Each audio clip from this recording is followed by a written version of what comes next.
নমস্কার বন্ধুরা, আপনারা তো জানেন আজকের গতকাল তালসারিতে শুটিং করতে গিয়ে অভিনেতা রাহুলের মর্মান্তিক মৃত্যু।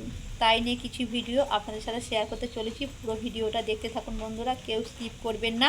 পুরো ভিডিও দেখার অনুরোধ রইল। চলুন বন্ধুরা, ভিডিওটা দেখতে থাকুন। সকাল 11টা নাগাদ রওনা দেবে তমলুক মেডিকেল কলেজ হাসপাতাল থেকে। রাহুলের দেহ শেষবারের মতো তার বাড়িতে এসে পৌঁছবে। যে কলাকুশলীরা তারা যে হোটেলে রয়েছেন সেখান থেকে সৌমিত্র রায় আমাদের প্রতিনিধি রয়েছেন আমাদের সঙ্গে। দীঘার তালসারিতে সিরিয়ালের শুটিং করতে গিয়ে অভিনেতা রাহুল বন্দ্যোপাধ্যায়ের মর্মান্তিক মৃত্যু এবং তার এই মৃত্যুতে শোকের ছায়া টলিপাড়ায়। বিজয়গড়ে তার দেহ যখন আজ নিয়ে আসা হয়, ঠিক সেই সময় প্রচুর মানুষের ভিড় লক্ষ্য করা গেছে। তার পাশাপাশি তার সহ অভিনেতারা সহকর্মীরা ভিড় জমিয়েছেন। ইতিমধ্যে কেওড়াতলা মহাশ্মশানে তার দেহ নিয়ে যাওয়া হয়েছে। সেখান থেকে সরাসরি আমার প্রতিনিধি অনির্বাণ বিশ্বাস রয়েছেন। অনির্বাণ, দেখো, কিছুক্ষণ আগেই কিন্তু রাহুল বন্দ্যোপাধ্যায় তার মরদেহ কিন্তু নিয়ে আসা হয়েছে কেওড়াতলা শ্মশানে, এবং শিল্পীরা যারা তার সহশিল্পীরা রয়েছেন প্রত্যেকেই তার বাড়ি থেকে কিন্তু একেবারে শ্মশান পর্যন্ত রাহুলের এই শেষ যাত্রায় তাকে সঙ্গ দিচ্ছেন, এবং প্রত্যেকেরই চোখে জল। আমরা দেখতে পাচ্ছি রূপম ইসলাম থেকে শুরু করে আবির চট্টোপাধ্যায়, গৌরব ঋদ্ধিমা প্রত্যেকে কিন্তু কান্নায় কাঁদছেন, চোখ থেকে জল মুছছেন। এমন একটা পরিস্থিতি, কারণ রাহুল যে বয়সে তিনি সবাইকে ছেড়ে চলে গেলেন, সেই জায়গাটা কিন্তু সেই অভাবটা কোনোভাবেই পূরণ করা সম্ভব নয়, এবং সেটা কিন্তু সবাই উপলব্ধি করতে পারছেন। আমরা বারে বারে দেখতে পাচ্ছিলাম যে অভিনেতা আবির চট্টোপাধ্যায় তিনি কিন্তু কাঁদছেন।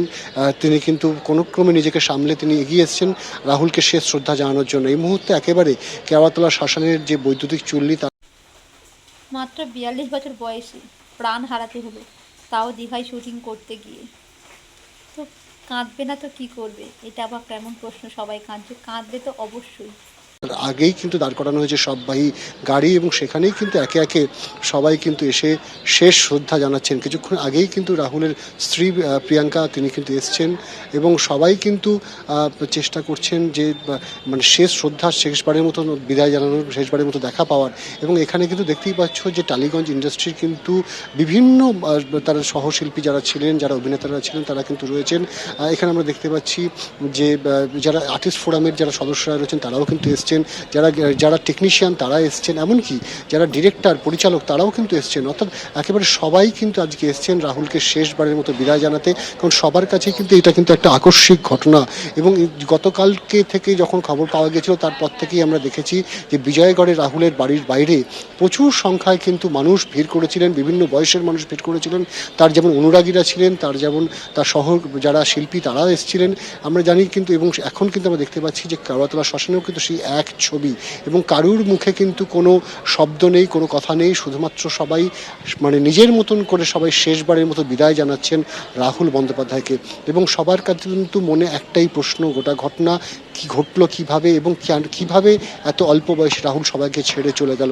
এবং দেখা যাচ্ছে যে এই মুহূর্তে কিন্তু একে একে সবাই শ্রদ্ধা জ্ঞাপন করছেন রাহুলের নিথর মরদেহের উদ্দেশ্যে, এবং আর কিছুক্ষণ পরেই যে পরলৌকিক ক্রিয়া, সেই পরলৌকিক ক্রিয়া শুরু হবে।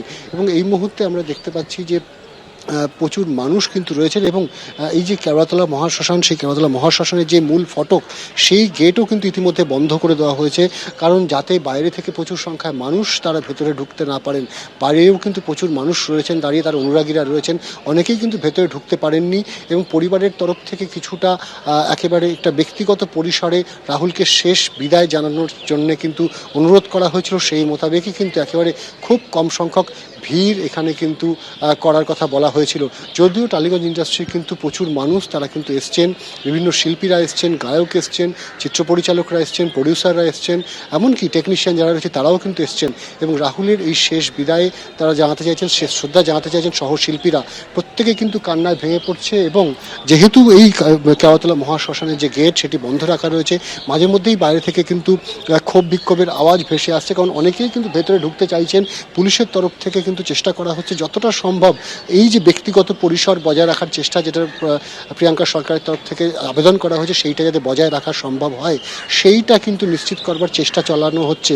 যদিও এই পরিস্থিতিতে তুমি দেখতেই পাচ্ছ যে একের পর এক শিল্পী তারা কিন্তু শ্রদ্ধা জ্ঞাপন করছেন, এবং প্রত্যেকেই কিন্তু নিজেদের মতন করে তারা রাহুলের যে করে যাওয়া কাজ, তার লেখা, সেগুলো নিয়ে আলাপ আলোচনা করছেন এবং এখনও কিন্তু অনেকেই বিশ্বাস করতে পারছেন না যে রাহুল অরুণোদয় বন্দ্যোপাধ্যায় তিনি তাদের মধ্যে নেই এবং এই মুহূর্তে যে শেষ শ্রদ্ধা জানানোর পালা সেটা কিন্তু প্রায় শেষ পর্যায়ে।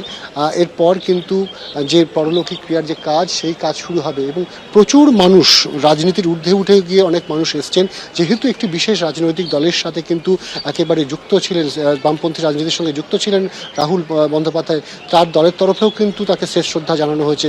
তাদের নেতৃত্বরা এখানে উপস্থিত রয়েছেন। তৃণমূলের তরফেও আমরা দেখতে পাচ্ছি সায়নী ঘোষ তিনি কিন্তু এসছেন এবং প্রত্যেকেই কিন্তু একেবারে নিজের মতন করে রাহুলকে শেষ বিদায় জানানোর কথা জানাচ্ছেন এবং এই মুহূর্তে আমরা দেখতে পাচ্ছি যে বিদায় জানানোর যে পালা, যতটা পরিবার যে আবেদন করেছে সেই আবেদনে যাতে সাড়া দেওয়া যায় এবং সেই জন্যই কিন্তু ব্যক্তিগত যে জায়গা, সেই জায়গাটাকে আগলে রাখবার চেষ্টা চলছে সবার তরফ থেকে এবং এই মুহূর্তে আমরা দেখতে পাচ্ছি যে তার মরদেহ এই যে শববাহী গাড়ি, সেই গাড়ি থেকে বের করে আনা হচ্ছে।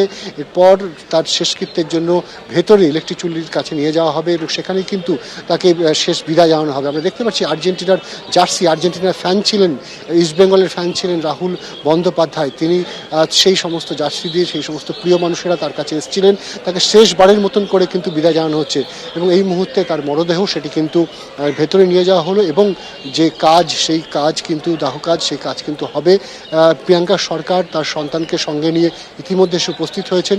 ব্যক্তিগত পরিসরে যতটা এই পরিস্থিতি রাখা যায়, ব্যক্তিগতভাবে যতটা রাখা যায়, যেটা পরিবার চেয়েছে সেটাকেই কিন্তু গুরুত্ব দেওয়া হচ্ছে এবং এই মুহূর্তে কিন্তু শ্রদ্ধা জ্ঞাপনের পর তার মরদেহ কিন্তু ভেতরে নিয়ে যাওয়া হলো। অনির্বাণ, তুমি আমাদের সঙ্গে থাকো। একেবারে শেষ মুহূর্তে বিদায়ের পালা। অভিনেতা রাহুল বন্দ্যোপাধ্যায়কে আপনারা দেখলেন কেওড়াতলা মহাশ্মশানের একেবারে ভেতরে নিয়ে যাওয়া হয়েছে। আর কিছুক্ষণের মধ্যে শেষকৃত্যের প্রক্রিয়া শুরু হবে। ঠিক বাড়িতে, বিজয়গড়ের বাড়িতে আমরা যেভাবে দেখেছিলাম অগণিত ভক্ত, অভিনেতা অভিনেত্রী থেকে শুরু করে সমাজের বিভিন্ন স্তরের মানুষ তাকে শেষ দেখার জন্য ভিড় করেছিলেন, একইভাবে কেওড়াতলা মহাশ্মশানেও কিন্তু একই ছবি। সকলেই কাঁদছেন এবং কেউই অভিনেতার অকাল মৃত্যু মেনে নিতে পারছেন না। রাহুল বন্দ্যোপাধ্যায়ের অকাল মৃত্যু এবং তালসারিতে শুটিং করতে গিয়ে যা একাধিক প্রশ্ন কিন্তু ইতিমধ্যেই তুলে দিয়েছে। কিভাবে হলো এই মৃত্যু? কোন পরিস্থিতিতে মৃত্যু হলো এই প্রতিভাবান অভিনেতার? গত শুক্রবার শুটিংয়ে তালসারি গিয়েছিলেন রাহুলরা। ভোলে বাবা পার করেগার শুটিংয়ে তালসারি গিয়েছিলেন রাহুলরা। তালসারি জায়গাটি আপনারা জানেন যে পশ্চিমবঙ্গ এবং উড়িষ্যা সীমানার 5 কিলোমিটারের মধ্যে। গত শনি রবিবারের শুটিংয়ের পরই প্যাক আপ হবার খবর ছিল, কথা ছিল, কিন্তু গতকালই ঘটে যায় এই মর্মান্তিক দুর্ঘটনা এবং যে দুর্ঘটনা কিন্তু নিরাপত্তা সহ একাধিক বিষয় নিয়ে প্রশ্ন তুলে দিয়েছে।